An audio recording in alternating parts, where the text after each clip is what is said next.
작동식 에어컨은 전국 단체 급식소에서 음식물을 식히는 용도로 많이 쓰이고 있습니다.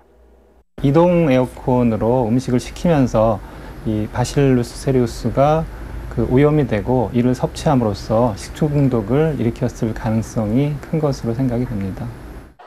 경상북도 보건당국은 이 같은 조사 결과를 사고 한 달 뒤인 6월 말 질병관리본부에 보고했습니다.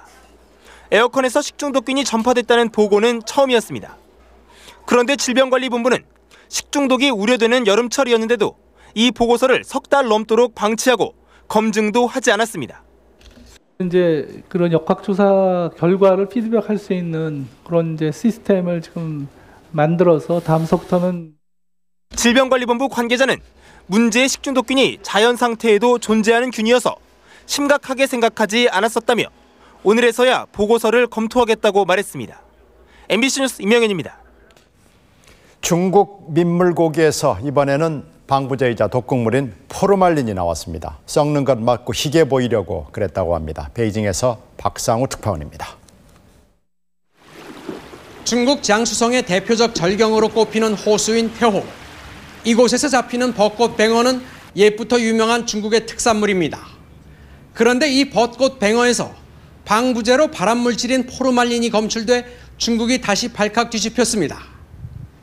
뱅어가 고무처럼 질겨 씹기도 힘들고 손으로도 찢어지지 않는다는 소비자의 신고에 따라 현지 당국이 수거해 조사한 결과 포르말린이 나왔다는 겁니다. 벚꽃 뱅어는 흰색을 띨수록 비싸게 팔리는데 판매상들은 부패 방지와 표백을 위해 일상적으로 물고기를 포르말린에 절여온 것으로 드러났습니다. 신화통신은 멜라민 분유 파동이 미처 가라앉기도 전에 포르말린 생선이 발각됐다고 전했습니다.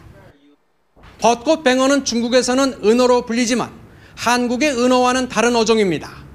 한국의 봄에 이렇게 회 떠먹는 민물 언어가 아니고 전혀 다른 고기입니다.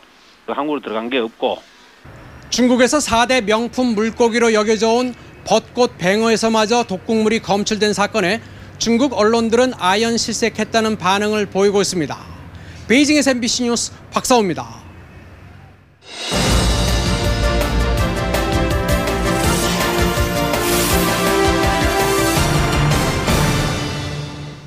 수입 식품을 믿을 수 없게 되면서 대안으로 떠오르는 것이 로컬 푸드 운동. 가까운 곳에서 나는 식품을 먹자는 겁니다. 김수진 기자가 국내 사례 몇 가지 소개하겠습니다.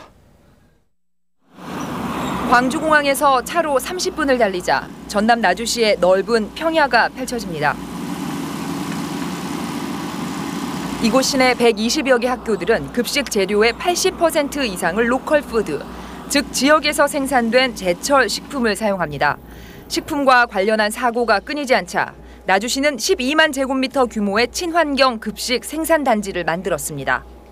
제 애들이, 제 자식들도 어린 애들도 있으니까 걔네들이 먹는데 건강하기 때문에 하는 거예요. 전날 수확한 신선한 채소와 무농약 쌀, 그리고 항생제가 전혀 들어있지 않은 달걀. 소박한 밥상 앞에서 아이들은 처음에 숟가락을 놓았지만 이제는 불평하지 않습니다.